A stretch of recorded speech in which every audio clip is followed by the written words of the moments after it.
السلام علیکم ورحمۃ اللہ وبرکاتہ۔ دوستو، یہ ویڈیو الامام ابو حامد الغزالی سبق کا دوسرا ویڈیو ہے۔ ہم اس ویڈیو کے ذریعے اعراب لگانا اور ترجمہ کرنا سیکھتے ہیں، تو چلیے شروع کرتے ہیں۔ بسم اللہ الرحمن الرحیم۔ ثم تبرمت نفسه مما كان فيه من الجاه وكثرة الطلبة والاقتدار على العلوم وتدریسها۔ پھر آپ کا دل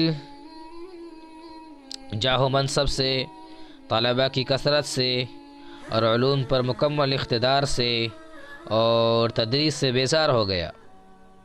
وَاعْتَرَاهُ شَكٌّ فِي الْعُلُومِ، اور آپ کو علوم میں شک لاحق ہو گیا۔ وَظَهَرَ لَهُ أنه لا مطمع في سعادة الآخرة إلا بالتقوى وكف النفس عن الهوى والإقبال على الله تعالى۔ اور ان کے لیے یہ بات عیاں ہو گئی کہ سعادت اخروی صرف تقوی کے ذریعے اور نفس کو خواہشات سے روک کر، نفسانی خواہشات سے بچ کر اور اللہ تبارک و تعالیٰ کی طرف متوجہ ہو کر ہی حاصل ہو سکتی ہے۔ وَأَنَّ ذَلِكَ لَا يَتِمُّ إِلَّا بِالْإِعْرَاضِ عَنِ الْجَاهِ وَالْمَالِ، اور یہ مکمل نہیں ہو سکتا، اور یہ باتیں اس وقت پوری نہیں ہو سکتی جب تک کہ جاہ و منصب سے کنارہ کش نہ ہو جائے۔ وَفَكَّرَ فِي نَفْسِهِ فَإِذَا هُوَ مُقْبِلٌ عَلَى عُلُومٍ غَيْرِ مُهِمَّةٍ وَلَا نَافِعَةٍ فِي طَرِيقِ الْآخِرَةِ۔ جب انہوں نے اپنے آپ کا جائزہ لیا، جب غور و فکر کیا، تو پایا کہ وہ غیر اہم علوم کی طرف متوجہ ہے، ولا نافعۃ فی طریق الآخرہ، جو کہ آخرت کے لیے کوئی سود مند اور فائدہ بخش نہیں ہے۔ وتفکر فی نیتہ فاذا ہی غیر خالصۃ لوجہ اللہ تعالی، انہوں نے اپنی نیت کا جائزہ لیا، فاذا ہی غیر خالصۃ لوجہ اللہ تعالی، تو پایا کہ اس میں اخلاص مفقود ہے۔ فتیقن انہ علی خطر، تو سے یقین ہو گیا کہ وہ خطرے میں ہے۔ ولم یزل یفکر فی مفارقۃ بغداد وترک التدریس قریبا من 6 اشہر، اور بغداد کو خیر بات کہنے اور تدریس سے کنارہ کش ہونے کے بارے میں تقریباً 6 ماہ تک سوچتے رہے۔ حتی غلب ذلک علیہ، یہاں تک کہ یہ ان کا فکر ان پر غالب آ گیا۔ واعتقل لسانہ عن التدریس، اور ان کی زبان رک گئی۔ وأورث ذلك حزنا في القلب بطل معه قوة الهضم وتعدى إلى ضعف القوة، اور اس کی وجہ سے ان کے دل میں غم بیٹھ گیا، غم ہو گیا۔ بطل معه قوة الهضم، جس کی وجہ سے قوت ہاضمہ خراب ہو گیا۔ وتعدى إلى ضعف القوة، اور مسلسل کمزور ہونے لگے۔ حتى يئس منه الأطباء، یہاں تک کہ ڈاکٹر ان سے مایوس ہو گئے۔ واشاروا علیہ بالترویح، اور انہیں آرام کرنے کا مشورہ دیا۔ وخف علیہ الاعراض عن الجاہ والمال ففارق بغداد، تو یہ ان کے لیے جاہ و منصب سے الگ ہونا ان کے لیے آسان ہو گیا۔ ففارق بغداد، تو آپ نے بغداد کو چھوڑ دیا۔ وفرق ما كان معه من المال، اور جو کچھ بھی مال تھا اسے تقسیم کر دیا۔ ولم يدخر الا قدر الکفاف، اور صرف بقدر ضرورت اپنے پاس رکھا۔ وحج البیت الحرام، اور اپنے بیت اللہ کا حج کیا۔ ثم دخل الشام، پھر آپ شام آئے۔ واقام به قریبا من 2 اور قریب 2 سال تک مقیم رہے۔ لا شغل له الا العزلة والخلوة والریاست والمجاہدة اشتغالا بتزکیة النفس وتہذیب الاخلاق وتصفیة القلب لذکر اللہ تعالی، اور آپ کا کام صرف تنہائی، ریاست و مجاہدہ، تزکیہ نفس، اخلاق کو مہذب کرنا اور دل کو خالص اللہ کی طرف متوجہ کرنا تھا۔ ثم توجہ الی بیت المقدس فجاور به مدتا، پھر آپ بیت المقدس آئے اور ایک مدت تک اس کے قریب رہے۔ ثم عاد الی دمشق، پھر آپ دمشق آ گئے۔ واعتکف بالمنارۃ الغریبۃ من الجامع، اور جامع مسجد کی مغربی منارہ پر آپ نے اعتکاف کیا۔ وصنف التصانیف المشہورۃ لم یسبق الیہا مثل احیاء علوم الدین، اور آپ نے ایک مشہور کتاب کی تصنیف کی جسے کوئی نظیر نہیں ملتی، جس کا نام احیاء علوم الدین ہے، اور آپ نے احیاء علوم الدین نام کی ایک مشہور کتاب کی تصنیف کی جس کی کوئی نظیر نہیں ملتی۔ وصادف دخوله يوما المدرسة الأمينة فوجد المدرس يقول قال الغزالی وهو يدرس من كلامه، اور آپ اچانک ایک دن مدرسہ امینیہ میں داخل ہوئے تو وہاں استاد کو یہ پڑھاتے ہوئے سنا قال الغزالی، اور وہ انہی کی کتاب سے پڑھا رہے تھے۔ فخش الغزالی علی نفسه العجب، تو امام غزالی رحمۃ اللہ علیہ کو تکبر کا خوف ہوا۔ ففارق دمشق، تو آپ نے دمشق کو چھوڑ دیا۔ واخذ یجول فی بلادی، اور آپ شہروں میں گھومنے لگے، ملکوں میں گھومنے لگے۔ فدخل منہا الی مصر، پھر آپ مصر آئے۔ وتوجہ منہا الی اسکندریہ، پھر وہاں سے آپ اسکندریہ آئے۔ فاقام بها مدتاً، وہاں ایک مدت تک رہے۔ واستمر یجول فی البلدان، پھر آپ ملکوں میں گھومنے لگے۔ ویزور المشاہدہ، اور مشاہدہ کرنے لگے۔ ویروز نفسہ ویجاہدها، اور اپنے نفس کی اصلاح و مجاہدہ کرتے رہے۔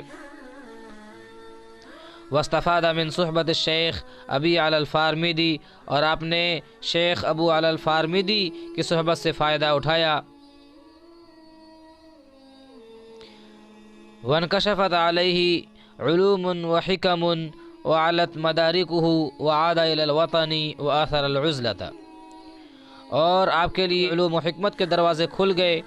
وعلت مدارکہ وعاد الی الوطن واثر العزلۃ، اور آپ کا قوت ادراک بلند ہو گیا۔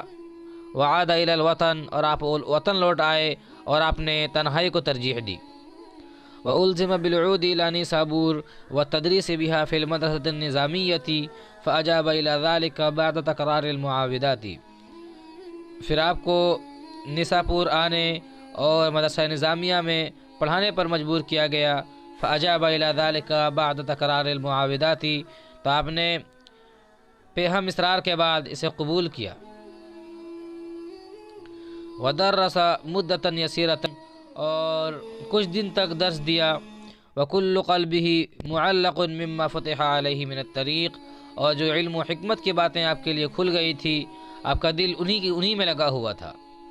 ثم رجع الى مدینہ طوس واتخذ الى جانب دارہ مدرسۃ للفقہاء وزاویۃ للصوفیۃ، پھر آپ طوس آ گئے اور اپنے گھر کے بغل میں فقہا کے لیے ایک مدرسہ اور صوفیوں کے لیے ایک خانقاہ بنوایا۔ ووزع اوقاتہ علی وظائف من ختم القرآن ومجالسة ارباب القلوب والتدریس لطلبة العلم وادامة الصلاة والصيام وسائر العبادات، بحيث لا تخلو لحظة من لحظاته ولحظات من معه عن فائدة، اور آپ نے اپنے اوقات کو تلاوت قرآن میں، ختم قرآن میں، اور صوفیوں کی مجلس میں بیٹھنے میں، اور طلباء کو پڑھانے میں، نماز قائم کرنے میں، اور تمام عبادتوں میں اس طور پر لگا دیے، اس طور پر تقسیم کر دیے کہ آپ کا کوئی بھی وقت فائدہ سے خالی نہیں جاتا، اور ان لوگوں کا کوئی بھی وقت فائدہ سے خالی نہیں جاتا جو آپ کے ساتھ تھے۔ وَلَحْظَاتُ مَنْ مَعَهُ عَنْ فَائِدَةٍ، اور ان لوگوں کا کوئی بھی وقت فائدہ سے خالی نہیں جاتا جو آپ کے ساتھ تھے۔ إِلَىٰ أَنْ انتقل إِلَىٰ رحمة اللَّهِ تَعَالَىٰ فِي يَوْمِ الْإِثْنَيْنِ 14 جمادی الآخرة سنة 500 من الہجرة، یہاں تک کہ پیر کے دن 14 جمادی الآخر سن 505 ہجری کو آپ کی وفات ہو گئی۔ قال اخو احمد لما كان يوم الاثنين وقت الصبح توزع اخی ابو حامد وصلى وقال، یہاں کانا کا فاعل وقت الصبحی بنا دیں گے، وقت کو بنا دیں گے، اور یوم الاثنین مفعول بنا دیں گے۔ ان کے بھائی احمد نے کہا کہ پیر کے دن صبح کو توزع اخی ابو حامد وصلى وقال،